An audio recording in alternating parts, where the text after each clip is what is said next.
U Brčkom uz regionalni put Brčko-Čelić na mjestu gdje je planirana izgradnja obilaznice položen je kamen temeljac, čime su ozvaničeni radovi na ovom važnom projektu, za što su obezbijeđena kreditna sredstva Evropske banke za obnovu i razvoj. Na ovoj trasi biće izgrađen jedan od ukupno 4 kružna toka obilaznice, čija će ukupna dužina biti skoro 19 km. Za potrebe njene izgradnje distrikt se kod Evropske banke za obnovu i razvoj kreditno zadužio u iznosu od 28,5 miliona eura.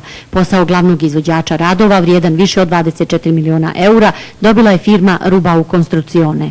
Imamo sve preduslove da se ovaj posao otpočne i završi u datom roku. Ekipa je dobra, spremna, podizvođači će biti domaće firme, očekujemo jako interesantne 3 godine i, da kažem, u velikom stilu završetak izgradnje ove obilaznice. Kamen temeljac položili su predstavnici izvršne i zakonodavne vlasti Brčkog distrikta, javnog preduzeća Putevi i Evropske banke za obnovu i razvoj.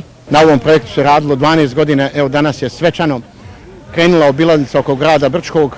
Mislim da je to dobra stvar za sve građane, pa da kažem evo i za Bosnu i Hercegovinu. Smanjit ćemo gužve u gradu, rasteretiti saobraćaj u gradu, učiniti građanima da mogu lakše kretati se ulicama grada i naravno ima i drugih benefita poput da nema mnogo izduvnih gasova. Obilaznica prolazi kroz više mjesnih zajednica distrikta u kojima je izvršen proces eksproprijacije nekretnina koji je tekao u 3 faze.